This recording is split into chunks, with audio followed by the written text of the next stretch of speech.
guys, Elizabeth Grundell here, and we are back for Ask, where you get to ask me your questions, health-related questions, and I will do my best to answer the question.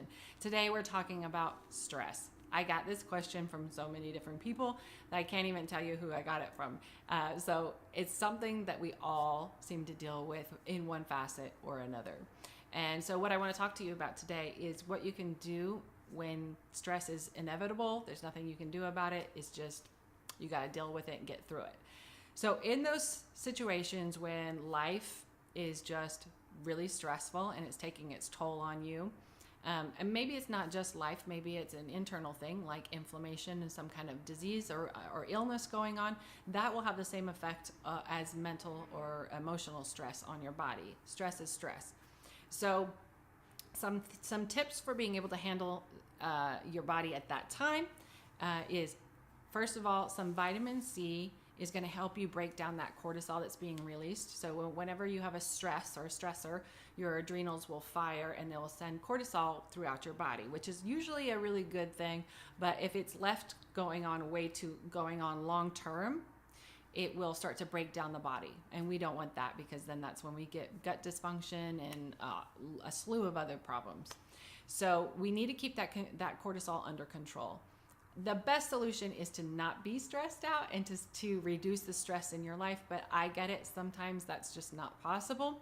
So in those times, vitamin C you can take twice a day, once in the morning, once at night. You can take 1,000 milligrams each time. So 1,000 milligrams in the morning and 1,000 milligrams either in the afternoon or at night.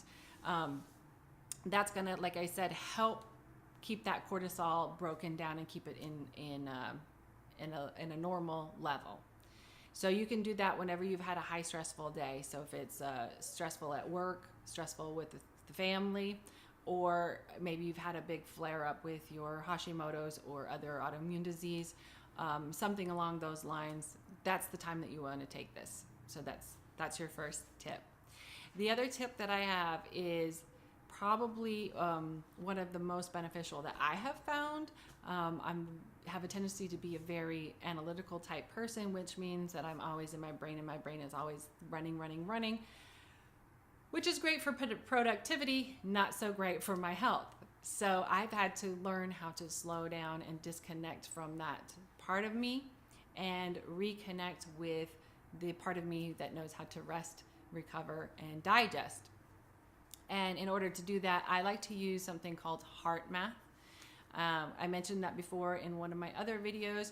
Please check that out. It's really empowering, and even though it's so simple, it has great benefits.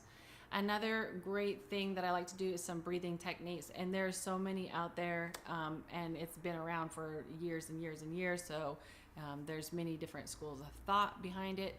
Find one that works for you. Basically, science has shown us that our breathing rate and rhythm, so how fast we're breathing, how deep we're breathing, controls our heart rate, and our heart rate controls our brain waves. So, long story short, you get anxious and you start either holding your breath, like when you get stressed out, I hold my breath, or you start breathing really short and shallow, like so then your heart follows suit and it starts going erratic, short, and fast. And then what happens? Your brain starts to do that too. And that's that rapid fire, your mind won't shut off feeling. Yeah, that's what's going on. So practicing breathing, as simple as that sounds, can have a huge effect on your mental state and your health.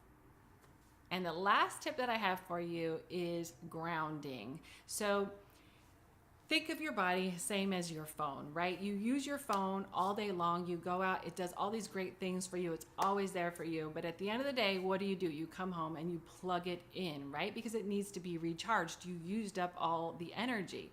Well, think of your body in the same way. When you come home at the end of the day, you've used up all of your energy. So now you've got to plug yourself in and recharge your batteries. And a really easy way to do that is using the Earth's electromagnetic field. If you plug your electromagnetic field into the Earth's electromagnetic field, you can let the Earth do all the work basically, and it will recharge your batteries. So go outside, touch Earth, one way or another, whether it's concrete, soil, sand, water.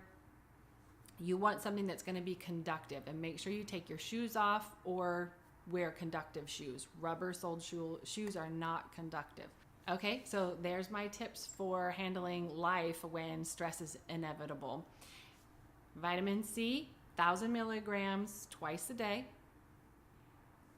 Breathing, as simple as that sounds, breathing strategically. And the third is recharging your batteries with the Earth's electromagnetic field. We're talking about grounding or earthing, or just plugging into the Earth's electromagnetic field. All right, guys, that's it for this episode. Hopefully you learned something valuable today. If you have questions that you want answered, please leave them in the comments below, or send me a message on Instagram, Facebook, or through my website, thegrundelmethod.com. And I look forward to hearing from you. Talk to you soon.